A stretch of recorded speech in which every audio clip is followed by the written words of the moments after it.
What's happening, y'all? Welcome back to the channel. It's Dr. Do. We out y'all today talking about sports psychology. Before we jump into it, don't forget to hit that like button and subscribe to the channel. You heard me? When I first got into sports psychology, I used to always think of one thing my old coach used to say. My coach in college used to say, make sure your mind right. You better make sure your mind right. You gotta get your mind right. Your mind ain't right. See, that's what I be trying to tell y'all. You need to have your mind right. See, that's the reason why you can't play on Saturdays, because your mind ain't right. Get your mind right. The reason why you ain't playing good ball is because your mind ain't right. I ain't gonna put you out there. I ain't gonna put you out there if your mind ain't right. Essentially, what he was saying was, make sure your mind is right. And when we think about this idea of your mind being right, that don't mean just being able to focus. That don't mean just being able to have goals. That don't mean just being able to, lock in.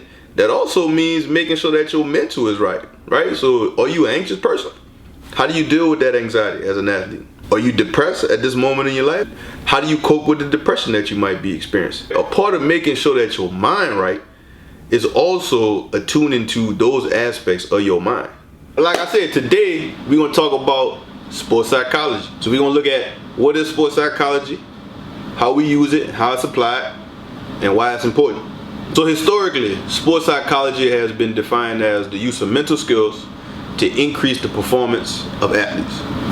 Brief, right? Now, there's also performance psychology, which is very related to sports psychology, but performance psychology expands itself to performance in general, so not just sports.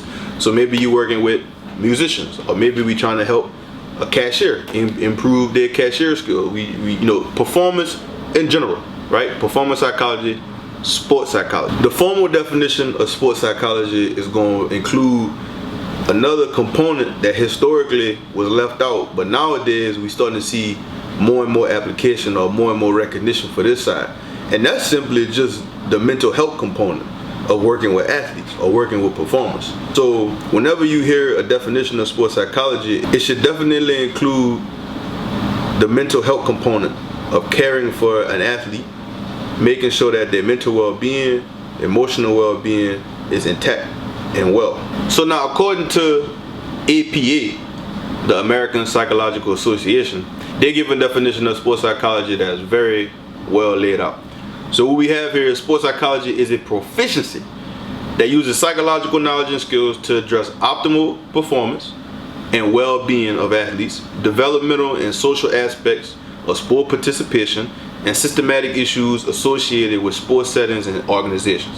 Alright, so I'm gonna give y'all my definition of sports psychology. My definition of sports psychology is similar to what I've already mentioned, using mental skills and behavioral skills to increase athletic performance, but then also attuning into an athlete's mental health, mental well-being, psychological, emotional well-being, right? So it's both of them, because you can't separate the two, right?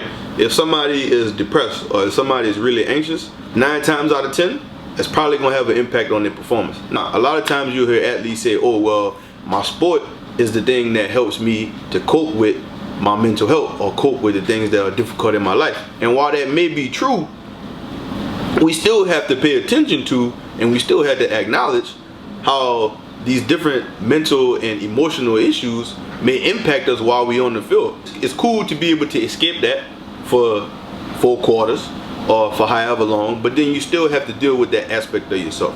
That's sports psychology in a nutshell.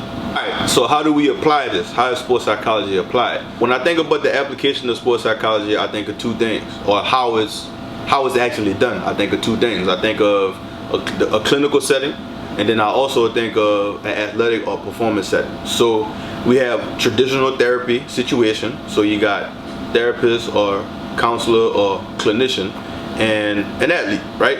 We sit in the room and we chop it up. Now, it's a lot more to it than just chopping it up, but essentially in a clinical setting, that's what you will find. 2 people meeting in the room, talking about things that are important or talking about things that a person is struggling with.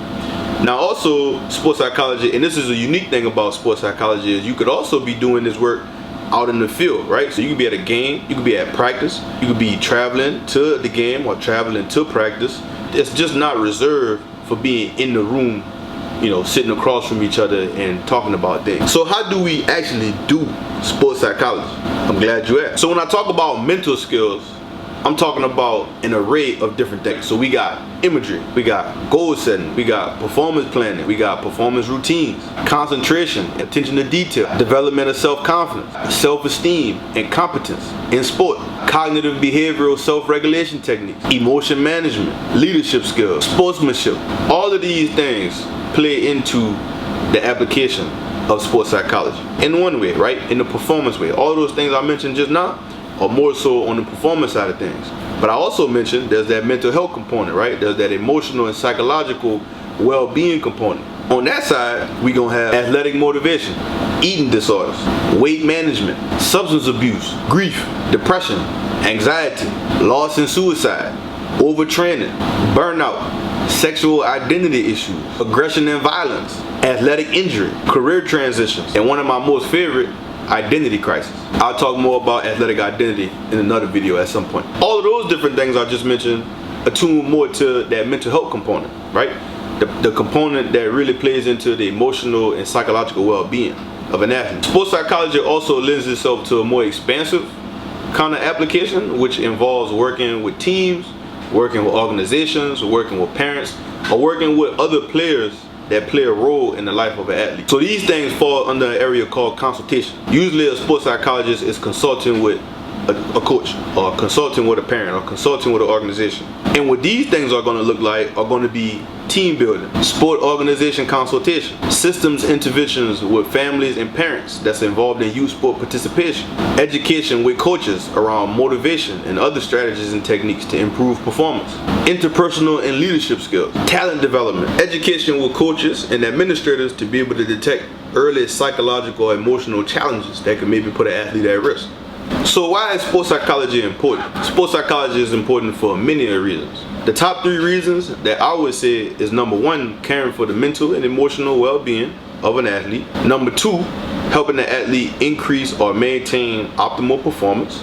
And then number 3, helping coaches, teams, organizations, parents, or any other stakeholders in the life of an athlete be able to contribute as well to increased performance or positive outcomes. So today we talked about sports psychology very briefly, right? What it is, how it's used, and why it's important. I hope that this information is helpful.